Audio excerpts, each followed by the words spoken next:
মা, পুজোয় কিছু স্পেশাল বানাবে না? কি খাবি বল? চিকেন কষা? দূর, চিকেন কষা তো এমনি দিনেও হয়, অন্য কিছু। আচ্ছা, তুমি চিকেন রোগান জোশ বানাতে পারো? চিকেন রোগান জোশ? মাথাটা গেছে নাকি রে? ওটা তো মটন দিয়ে হয়, আর আমি ওটা বানাতেও পারি না। অন্য কিছু বল।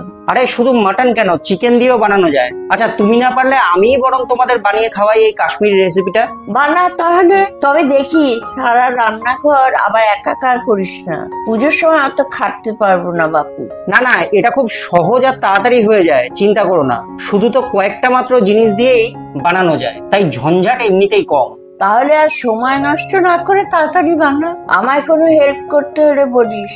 ঠিক আছে, দরকার হলে বলছি। চিকেন রোগান জোশ খুব একটা কমন পদ নয়, কারণ এটা সাধারণভাবে মাটন দিয়েই তৈরি করা হয়। প্রচন্ড ঠান্ডার জায়গায় কাশ্মীরে মাটনের হাই প্রোটিন ও অন্যান্য স্বাস্থ্যকর জিনিস থেকে উপকার পাওয়া যায়। কিন্তু এখন শহরে যেভাবে ঘরে ঘরে কোলেস্টেরল, হাই সুগার, প্রেশারের সমস্যা বেড়েছে, তাতে মাটন খাওয়ার প্রায় নিষিদ্ধ হয়ে গেছে। তাই বলে কাশ্মীরের এই সুস্বাদু রেসিপি থেকে আপনারা দূরে থাকবেন? তাই দুধের স্বাদ ঘোলে মেটানোর জন্যই চিকেন দিয়ে বানিয়ে নিতে পারেন এই রেসিপি। খেতেও মন্দ হয় না। চলুন ঝটপট করে দেখে নিই কিভাবে বানাবেন এই চিকেন রোগান জোশ। আমাদের নাম অনুসারে প্রথমেই প্রয়োজন চিকেন।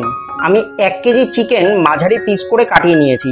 মনে রাখবেন, এই রেসিপিতে পেঁয়াজ রসুনের ব্যবহার নেই, তাই চিকেনের থেকে আষ্টে গন্ধ তাড়াতে আমি প্রথমে চিকেনটা একটা গোটা লেবু দিয়ে মেখে রেখেছিলাম প্রায় 2 ঘন্টা ধরে। আপনারা চাইলে এই কাজটা হোয়াইট ভিনিগার দিয়েও করতে পারেন। এই রান্নাটা করতে কয়েকটা বিশেষ জিনিসের প্রয়োজন, তবে তার মধ্যে একটি গুরুত্বপূর্ণ জিনিস আমার কাছে ছিল না বলে আমি তার ব্যবহার করিনি। আপনারা একেবারে অথেন্টিক টেস্ট আর কালার আনতে চাইলে আগে থেকেই অনলাইনে বা দোকান থেকে সেটা জোগাড় করে রাখতে পারেন। তবে এই জিনিসটা কি আমি একটু পরেই বলবো আপনাদের। চিকেন ছাড়া বাকি ইনগ্রেডিয়েন্টে চলে আসি এবার। এই রান্নাটা হয় সর্ষের তেল এবং ঘিতে, তাই এই দুটোই মাস্ট। সেই সঙ্গে নিয়েছি গোটা কাশ্মীরি শুকনো লঙ্কা। সাধারণ শুকনো লঙ্কার থেকে এটা সম্পূর্ণ আলাদা, এতে ঝাল থাকে না, রঙের জন্য ব্যবহার করা হয়। এছাড়া নিয়েছি 3 থেকে 4টি ছোট এলাচ, 1 টুকরো দারচিনি, রয়েছে 3টি বড় এলাচ ড্রাই রোস্ট করে গুঁড়ো করা। এছাড়াও এই রান্নার 2টি প্রধান মশলা, ড্রাই রোস্ট করে মৌরির গুঁড়ো এবং জিরে গুঁড়ো, স্বাদ মতো লবণ এবং 1 কেজি চিকেনের জন্য 150 গ্রাম টক দই, ও আর লাগবে সামান্য হিঙের গুঁড়ো এবং 2টি তেজপাতা। নিয়েছি গোলমরিচের গুঁড়ো। প্রথমে কাশ্মীরি লঙ্কাগুলো হালকা গরম জলে ভিজিয়ে রেখেছি 2-3 ঘন্টা। তারপর সেগুলোকে তুলে লঙ্কার দানাগুলো ফেলে ফাইন পেস্ট করে নিয়েছি। ভিডিওর শুরুতে যেমন বলেছিলাম, অথেন্টিক রোগান জোশ বানাতে একটি গুরুত্বপূর্ণ জিনিস লাগে, সেটা হলো রতন জোত। এটার থেকে রং এবং স্বাদ বাড়ে অনেকটা, সেই সঙ্গে শীতের জায়গায় শরীরে অনেক উপকার দেয়। কিন্তু আমার কাছে ছিল না বলে সেটা স্কিপ করে গেছি।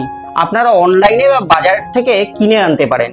কখন দিতে হবে তা বলে দেবো সময় মতো। এবার রান্না করার পালা। যেমনটা বলেছি, সর্ষের তেল দিয়ে রান্নাটা করতে হয়, তাই একটা বড় কড়াই বসিয়ে তাতে ঢেলে দিলাম কিছুটা সর্ষের তেল। সেই সঙ্গে দিয়েছি 2 চামচ ঘি। তেল আর ঘিয়ের মিশ্রণ গরম হতেই সামান্য হিং ছড়িয়ে তাতে দিয়ে দেবো চিকেনের পিসগুলো। এই সময় লবণ দেইনি আমি, কারণ এখন লবণ দিলেই চিকেনের পুষ্টিগুণ নষ্ট হয়ে যাবে। চিকেন রং পাল্টাতেই তাতে দিয়ে দিলাম গোটা গরম মশলা আর তেজপাতা। চিকেনের সঙ্গে গরম মশলার গন্ধ মিশলেই এবার তাতে ঢেলে দিলাম কাশ্মীরি লঙ্কার পেস্ট। ভালো করে এবার কষাতে হবে চিকেনটা। লঙ্কার পেস্ট দিতেই রংটা পুরো পাল্টে গেছে। কিছুটা কষিয়ে এবার ঢেলে দিয়েছি আগের থেকে ফেটিয়ে রাখা টক দই। দই দিয়ে আঁচটা কম করে কিছুটা রান্না করে নিয়েছি। সবটা ভালো করে মিশে যাওয়ার পর তেল ছাড়তে শুরু করেছে। এবার মিশিয়ে দিয়েছি মশলা, যেমন মৌরির গুঁড়ো, ধনে গুঁড়ো। সেগুলো চিকেনের সঙ্গে মিশে সুন্দর গন্ধ ছাড়তেই দিয়ে দিলাম স্বাদ অনুসারে লবণ। চিকেন থেকে যে জল ছাড়ছে তাতেই রান্নাটা পুরো হয়ে যাবে, তবে সামান্য গ্রেভি রাখতে মিশিয়ে দিয়েছি 1 কাপ গরম জল। এবার ঢাকা দিয়ে রান্নাটা করলাম। গ্রেভি ঘন হয়ে এলে তাতে দিয়ে দিয়েছি আবার 2 চামচ ঘি। এই সময় ঘিয়ের মধ্যে সামান্য মিশিয়ে দিতে পারেন রতন জোত। আমার কাছে ছিল না বলে একটু কাশ্মীরি চিলি পাউডার মিশিয়ে দিয়েছি। যাই হোক, এবার শেষ করার পালা। নামানোর আগে দিয়েছি এলাচ গুঁড়ো এবং গোলমরিচের গুঁড়ো। ব্যাস, রান্না শেষ। এবার মাকে ডাকি, খেয়ে বলুক কেমন লেগেছে। আপনাদেরও বলছি, এই রেসিপিটা গরম ভাতের সঙ্গেই খাবেন। মা, ও মা, তাড়াতাড়ি এসো, খেয়ে দেখো কেমন হয়েছে।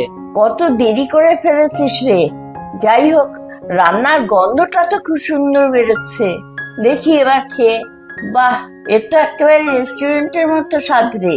চিকেন দিয়েও যে এমন রোগান জোশ বানানো যায়, বাবাই যায় না।